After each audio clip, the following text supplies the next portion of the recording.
এই ভিডিওতে আমরা মূলত কথা বলবো অস্থি সন্ধি এবং পেশি নিয়ে। আমরা আগের ভিডিওতে অস্থি তরুণাস্থি এগুলো নিয়ে কথা বলছি। তো অস্থি সন্ধি আসলে কি?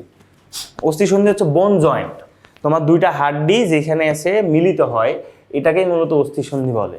তো দেখো, আমরা অস্থি সন্ধিকে অনেকগুলো ভাগে ভাগ করছি, মূলত তিন ভাগে আমরা অস্থি সন্ধিকে ভাগ করছি। কি?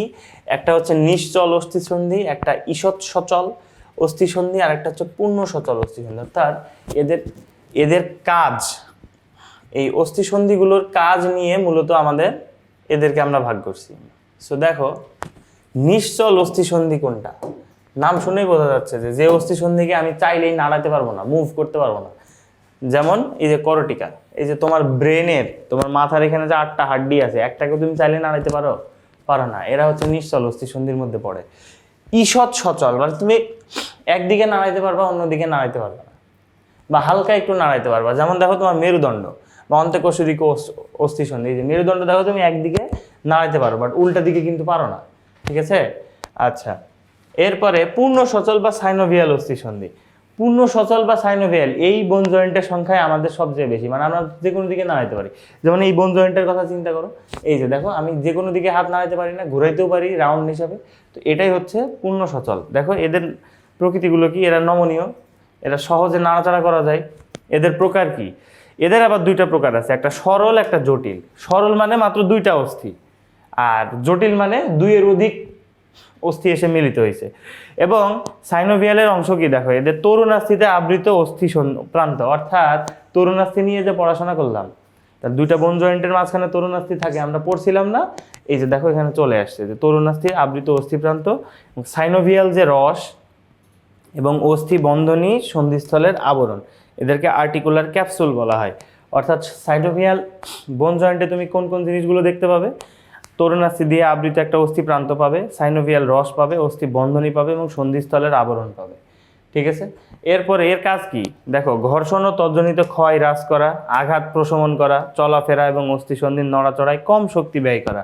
অর্থাৎ তোমার যে অস্থি সন্ধি যখন তুমি মুভমেন্ট করো, তখন যেন কম এনার্জি খরচ হয় তোমার, সেই বিষয়টা ইনশিওর করে। ঠিক আছে? এরপরে তোমার ঘর্ষণ, মানে তুমি হাত নাড়াইতেছো, তো দুইটা বোন জয়েন্টের মধ্যে একটা ফ্রিকশন হয় না? এই ফ্রিকশনটা কেন হয় না? এই যে সাইনোভিয়াল ফ্লুইডের কারণে, যে ফ্লুইডটা এখানে থাকে, এই যে সাইনোভিয়াল ফ্লুইড। এরপরে দেখো এর উদাহরণ কি? বল ও কোটর সন্ধি। এর এক্সাম্পল কি? কাঁধ এবং উরু সন্ধি। এই যে এটা হচ্ছে পূর্ণ সচল সাইনোভিয়াল অস্থি সন্ধি। এরপর কবজা সন্ধি, এই যে হাতের কনুই, কবজা। ঠিক আছে? এই জিনিসগুলো। তো এই ছিল মূলত হচ্ছে আমাদের অস্থি সন্ধি বা বোন জয়েন্ট নিয়ে আমরা কথা বললাম। এখন আসো আমরা একটু কথা বলবো পেশি নিয়ে। পেশি কি? সোজা বাংলায় যদি বলি, পেশি হচ্ছে মাংস। তোমরা যেটা মাংস বলে চিনো না, হ্যাঁ, সেটাকে আমরা বিজ্ঞানের ভাষায় বলি পেশি। অর্থাৎ গরুর মাংস যেটা খাও, ওটা আসলে গরুর পেশি। তো আমাদের পেশি কি? এই যে মাসল, অর্থাৎ আমাদের হাড্ডির উপরের যে আবরণ, যেটা আমাদের বিভিন্ন কার্যক্রম করতে সাহায্য করে, সেটাই হচ্ছে পেশি। এখন দেখো পেশির গঠন। পেশি অনেক তন্তু বা ফাইবার দ্বারা গঠিত। পেশির আবরণ যেটা, সেটাকে সার্কোলেমা বলা হয়। পেশির ভেতরের যে লিকুইড বা তরল, সেটাকে সার্কোপ্লাজম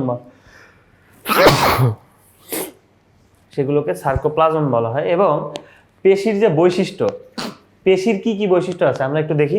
দেখো, পেশি হচ্ছে সংকোচনশীল, স্থিতিস্থাপক এবং টেন্ডন নামক যোজক কলার মাধ্যমে অস্থির সাথে যুক্ত থাকে। এই যে এই লাইনটা তোমাদের পরীক্ষার জন্য খুব ইম্পর্টেন্ট।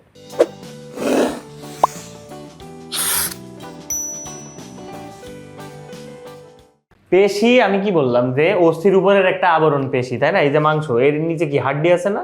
তো এই পেশিকে হাড্ডির সাথে যুক্ত রাখে কে? তার নাম হচ্ছে টেন্ডন। এই টেন্ডন নিজেই এক ধরনের তরুণাস্থি। আমরা তরুণাস্থির প্রকারভেদে পড়ে আসলাম, তো আশা করি এই জিনিসটা তোমাদের ভুল হবে না।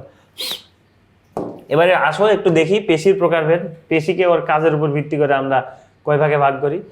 পেশিকে আমরা মূলত 3 ভাগে ভাগ করি। একটা আসলে ঐচ্ছিক পেশি, ইচ্ছা মতো তুমি নাড়াইতে পারো, যেমন হাতের পেশি।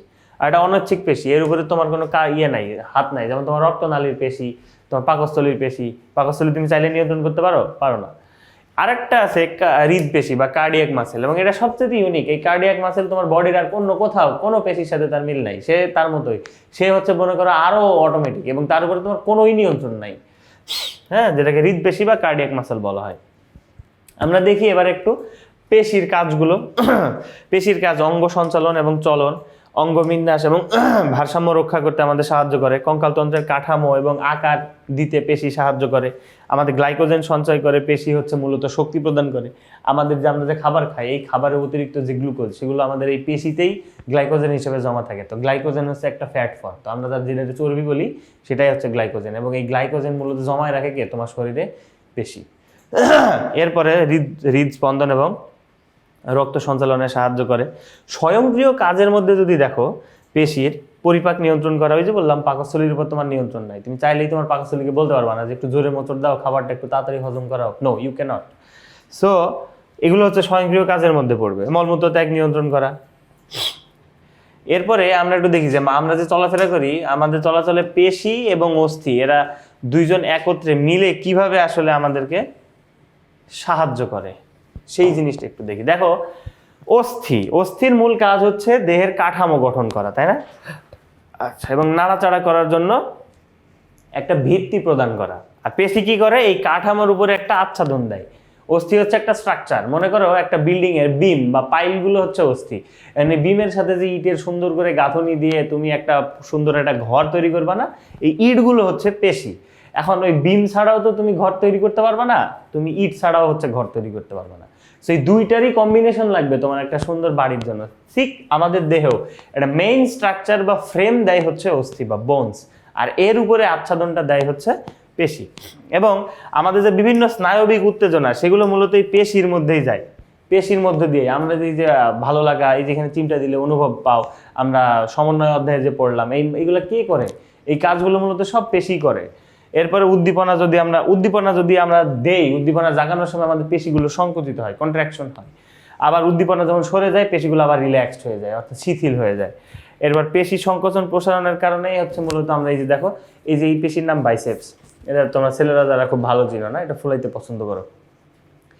এই যে তুমি যখন এই হাতটা, এই বোন জয়েন্টকে এটাকে যখন নাড়াবা, দেখো এই যে এই বাইসেপস পেশিটা তখন সংকুচিত হয়, আবার ট্রাইসেপসটা তখন প্রসারিত হয়। আবার যখন হাত স্বাভাবিক করবা, ট্রাইসেপস সংকুচিত হয়ে গেল, বাইসেপস প্রসারিত হলো।